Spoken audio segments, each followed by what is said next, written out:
Om Shanti. Good morning. 30 जुलाई 2021 आज शनिवार है। आज की मुरली में प्यारे बाबा ने हम बच्चों से कहा है कि बच्चे कि बाबा सम्मुख आया हुआ है, ये तुम्हें सदैव नशा होना चाहिए और कर्म की गुह्य गति को जानते हुए अवश्य यही पुरुषार्थ करना चाहिए बाबा को याद करने का। क्योंकि बाबा ने कहा है जो भी हिसाब किताब है, कर्म भोग है, वो चुक तो करेंगे तो सजाएं भी खानी नहीं पड़ेंगे। इसलिए बाबा ने कहा है कि बाप को याद करने का पुरुषार्थ जरूर जरूर करना है। अभी हम विस्तार से सुनते हैं प्यारे बाबा के मधुर महावाक्य, ईश्वरीय महावाक्य, अर्थात प्यारे बाबा की मीठी मुरली। आज बाबा कहते हैं, मीठे बच्चे, तुम्हें नशा होना चाहिए कि हमारा बाबा आया है, हमें विश्व का मालिक बनाने हम उनके सम्मुख बैठे हैं। बाबा ने कहा, मीठे बच्चे, तुम्हें नशा होना चाहिए कि हमारा बाबा आया है, हमें विश्व का मालिक बनाने हम उनके सम्मुख बैठे हैं। आज की मुरली में प्रश्न है, कर्मों की गुह्य गति को जानने वाले कौन सा पुरुषार्थ अवश्य करेंगे? कर्मों की गुह्य गति को जानने वाले कौन सा पुरुषार्थ अवश्य करेंगे? उत्तर है याद में रहने का, क्योंकि उन्हें पता है कि याद से ही पुराने हिसाब किताब चुकत होने हैं। वे जानते हैं कि आत्मा अगर पुराने हिसाब किताब कर्म भोग चुकत नहीं करेंगे तो उसे सजाएं खानी पड़ेंगी और पद भी भ्रष्ट हो जाएगा, पुनर्जन्म भी ऐसा ही होगा। ओम शांति। बच्चों को अपार खुशी का पारा चढ़ता है जब देखते हो बाप दादा सम्मुख आए हैं, और यह भी बच्चे जानते हैं कि 5000 वर्ष बाद फिर से शिव बाबा ब्रह्मा तन में आया हुआ है। क्या करने? बच्चों को यह नशा चढ़ा हुआ है। सब बच्चे जानते हैं कि स्वर्ग का मालिक बनाने बाप आया हुआ है, हमको लायक बना रहे, हमको तमो प्रधान से सतो प्रधान बनने की युक्तियां बार बार बता रहे हैं। युक्ति है बहुत सहज, बिल्कुल सहज याद बच्चों को सिखलाते हैं। अज्ञान काल में बाप को बच्चा होता है तो समझते हमारा वारिस पैदा हुआ। तुम जानते हो इस समय बाप आकर हम बच्चों को एडॉप्ट करते हैं। यूं तो तुम सब शुभ बाबा के बच्चे हो, परंतु बाबा अपना कैसे बनाए जो हमको सुना सके और हम उनसे सुन सके। शिव बाबा इस ब्रह्मा तन से कहते हैं, मैं तुम्हारा बाप हूँ, तुमको स्वर्ग का मालिक बनाता हूँ। सिर्फ तुम्हारी आत्मा जो पतित है वह न मुक्ति में न जीवन मुक्ति धाम में जा सकती है। तुम सब एक बाप के बच्चे हो, सबको बाप की मिल्कियत लेनी है। ढेर के ढेर बच्चे हैं, वृद्धि होती जाती है, एडॉप्ट करते जाते हैं। हे आत्माएं, अब तुम मेरी संतान हो, अपने को रूह आत्मा समझो। हमको बाबा मिला है जिसको आधा कल्प याद करते थे, यह कभी भूलो मत। आधा कल्प आत्मा इस शरीर द्वारा याद करती आई है। हे पतित पावन, हे दुख हरता, सुख करता, क्योंकि रावण राज्य है ना। भल जो अभी समझते हम बहुत सुखी है, हमको इतने पदम है, इतने मिल्स है, कारखाने आदि है, यह तो सब अल्पकाल के लिए है। अंत में तो बहुत त्राही त्राही करने लग पड़ेंगे, दुख के पहाड़ गिरेंगे, इतनी सारी मिल्कियत सेकंड में खलास हो जाएगी। बाप से तुमको सेकंड में वर्षा मिलता है, कहते हैं तुमको सेकंड में स्वर्ग की बादशाही देता हूँ। ये पुरानी दुनिया खत्म हो जाएगी, लड़ाइयाँ लगेंगी, नेचुरल कैलामिटीज होंगी, सफाई तो चाहिए ना। तुम्हारी आत्मा भी अब पवित्र बन रही है। बाप दादा दोनों समझ सकते हैं बच्चे कितनी मेहनत करते हैं। बाप से वर्षा पाने की मेहनत बिल्कुल थोड़ी देते हैं। अपने को आत्मा समझ बाप को याद करो। वह रूहानी बाप है निराकार। हम आत्माएं उनको बुलाते हैं ना। बाप कहते तुम्हारी आत्मा जो पतित है वह पावन कैसे बने। पतित पावन तो एक बाप है ना। पानी की नदी पतित पावनी है तो झट से जाए गोता खाकर चले आना चाहिए। गंगा स्नान बहुत करते हैं फिर भी पतित क्यों। रात दिन यही धुन लगाते रहते हैं। पतित पावन सीताराम अर्थात सब जो भक्तियां हैं अथवा सीताएं हैं सबका रक्षक एक राम परम पिता परमात्मा है। पतित पावन पतियों का पति वही है। वह जब आए तब आकर पावन बनाए। तो अब बाप कहते मेरी श्रीमत पर तुमको चलना है और किसकी मत पर न चलो। वह तो समझते भक्ति से भगवान मिलेगा। जबकि भक्ति से भगवान मिलेगा तो ऐसे क्यों कहते कि भक्तों की रक्षा करने आएगा। भक्तों पर क्या आपदा पड़ी है जो रक्षा करेगा। रक्षा तब की जाती है जब कुछ आपदा होती है। बाप कहते हैं तुमने कितना दुर्गति को पाया है। यह है रौरव नर्क। सब दुखी रोगी है। घर घर में देखो क्या लगा पड़ा है। दुख ही दुख। इसलिए पुकारते हैं बाबा हमारे दुख हरो सुख दो। भारत में ही सदा सुख था अब दुख है। भारत की बात है और खंड तो है ही अलग। वह तो आते ही बाद में है। कोई 60 जन्म कोई इनसे भी कम जन्म लेते हैं। 84 जन्म देवता धर्म वाले लेते हैं। तो इस हिसाब से आधा कल्प के बाद जो आएंगे उनको 84 से आधे जन्म लेने पड़ेंगे। ऐसे नहीं कि सब 84 का चक्र खाते हैं। मनुष्यों को तो जो आता है सो बोल देते हैं। अब तुम बच्चे बाप द्वारा अविनाशी ज्ञान रत्नों की झोली भर रहे हो। रत्न तो बहुत वैल्यूबल है। बाप समझाते भी बहुत सहज है। बाप कहते तुम बुलाते आए हो हे पतित पावन आकर हमें पावन बनाओ। तो बाप आए हैं अब तुम समझते हो हम पावन बनेंगे तो स्वर्ग के मालिक बनेंगे। शिव बाबा हमको पत्थर बुद्धि से पारस बुद्धि पत्थर नाथ से पारसनाथ बनाने आए हैं।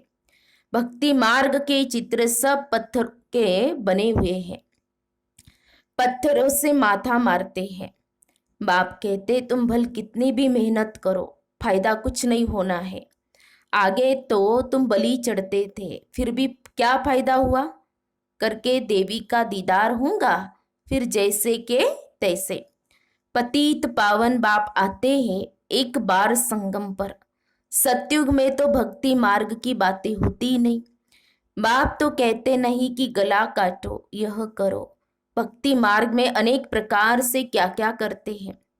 आगे देवियों पर मनुष्य की बलि चढ़ाते थे। बाप कहते हैं तुम सुधरेले थे तो देवता थे और अब कितने पत्थर बुद्धि बन पड़े हो। तुमको स्वर्ग की बादशाही दी थी। कितने सोने हीरे जवाहरों के महल थे। अथाह धन था। वह क्या किया। अब तुम कितने दुखी हो पड़े हो। तुम असुल देवी देवता धर्म के थे ना।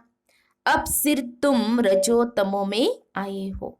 तुम तो देवता धर्म के थे फिर अपने को हिंदू क्यों कहलाते। और सब धर्म वाले अपने अपने धर्म को ही मानते हैं। धर्म तो एक ही होता है ना। मुसलमानों का मुस्लिम धर्म क्रिश्चियन का क्रिश्चियन धर्म चला आता है। तुमको क्या हुआ। तुम बहुत सुखी पवित्र संपूर्ण निर्विकारी थे।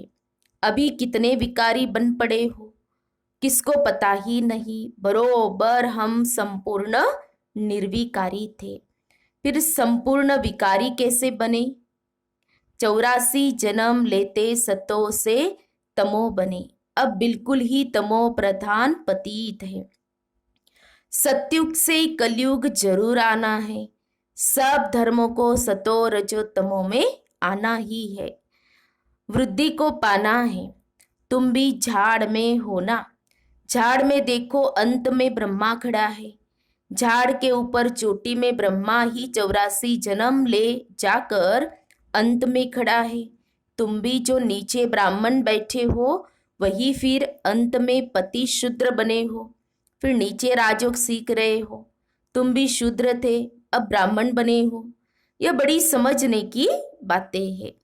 अभी झाड़ में बहुत अच्छी समझानी है। अभी तुम राजयोग की तपस्या कर रहे हो। तुम्हारा ही यादगार खड़ा है। ये चैतन्य दिलवाड़ा मंदिर और वह जड़। सतयुग में यह नहीं था। इस समय तुम अपना यादगार देखते हो।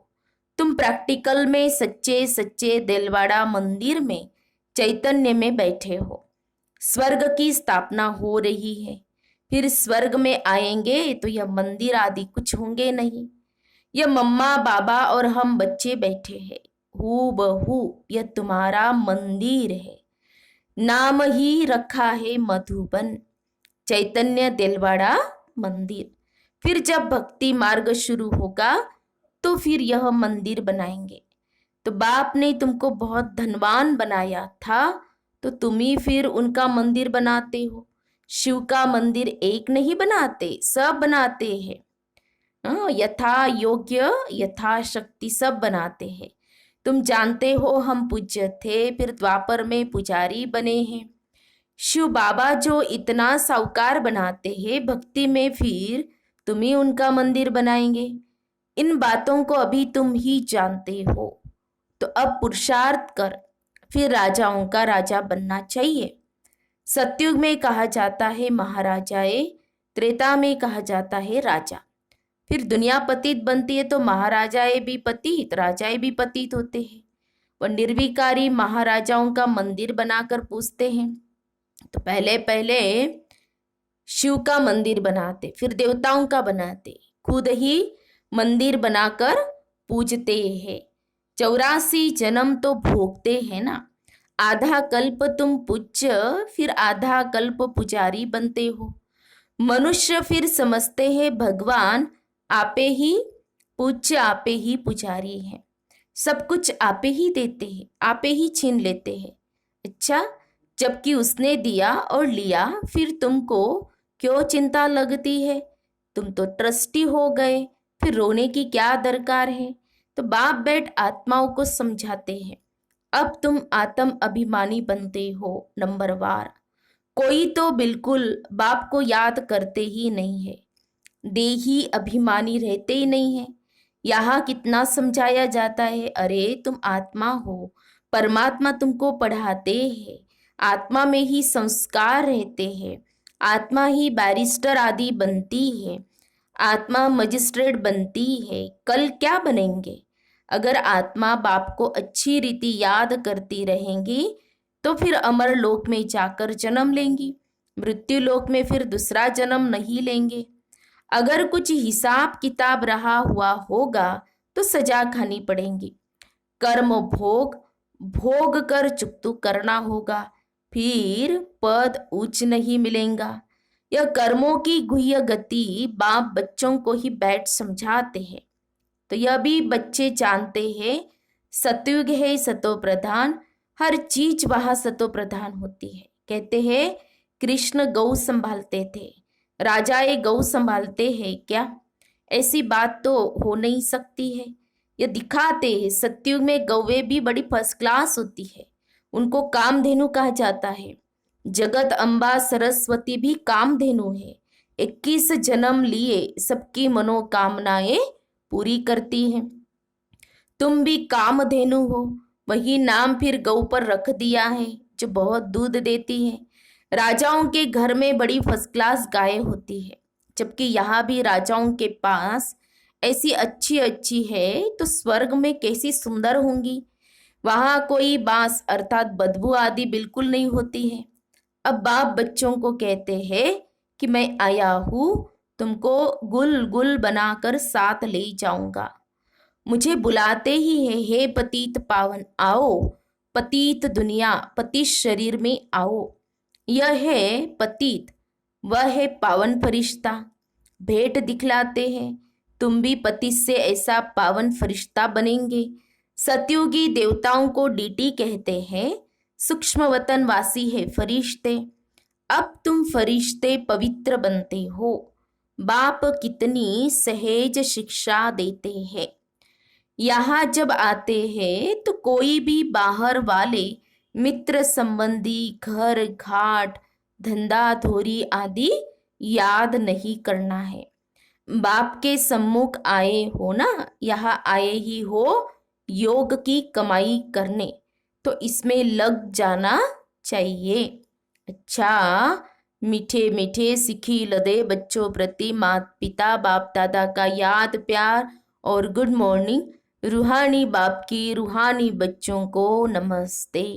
हम रूहानी बच्चों की रूहानी बाप दादा को याद प्यार और नमस्ते नमस्ते। ओम शांति ओम शांति ओम शांति। गुड मॉर्निंग बाबा, शुक्रिया बाबा, थैंक्स बाबा, पद्मा पदम शुक्रिया बाबा आपका। धारणा के लिए मुख्य सार, आज की मुरली का सार 2 पॉइंट में। पहली पॉइंट, सजाओ से मुक्त होने के लिए पुराने सब हिसाब किताब योग बल से चुकतू करने हैं। ट्रस्टी होकर सब कुछ संभालना है, किसी भी बात की चिंता नहीं करनी है, आत्म अभिमानी बनना है। दूसरी पॉइंट, यह कमाई का समय है, इसमें घर घाट धंधा दोरी आदि याद नहीं करना है। फरिश्ता बनने के लिए एक बाप की याद में रहने का पूरा पूरा पुरुषार्थ करना है। फिर प्यारे बाबा का वरदान है, अपने शांत स्वरूप स्टेज द्वारा शांति की किरणें फैलाने वाले मास्टर शांति सागर भव। अपने शांत स्वरूप स्टेज द्वारा शांति की किरणें फैलाने वाले मास्टर शांति सागर भव। स्पष्टीकरण है, वर्तमान समय विश्व के मेजॉरिटी आत्माओं को सबसे ज्यादा आवश्यकता है सच्चे शांति की। अशांति के अनेक कारण दिन प्रतिदिन बढ़ रहे हैं और बढ़ते जाएंगे। अगर स्वयं अशांत नहीं भी होंगे तो औरों के अशांति का वायुमंडल वातावरण शांत अवस्था में बैठने नहीं देगा। अशांति के तनाव का अनुभव बढ़ेगा। ऐसे समय पर आप मास्टर शांति के सागर बच्चे अशांति के संकल्प को मर्ज कर विशेष शांति के वाइब्रेशन फैलाओ। स्लोगन है, बाप के सर्व गुणों का अनुभव करने के लिए सदा ज्ञान सूर्य के सम्मुख रहो। बाप के सर्व गुणों का अनुभव करने के लिए सदा ज्ञान सूर्य के सम्मुख रहो।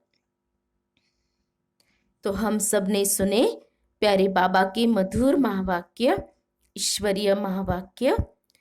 तो आज विशेष प्यारे बाबा ने फिर से याद का महत्व ही बताया है कि जितना हम याद करेंगे उतने हमारे हिसाब किताब कर्मों भोग भी क्या हो जाएंगे, चुकतू भी हो जाएंगे।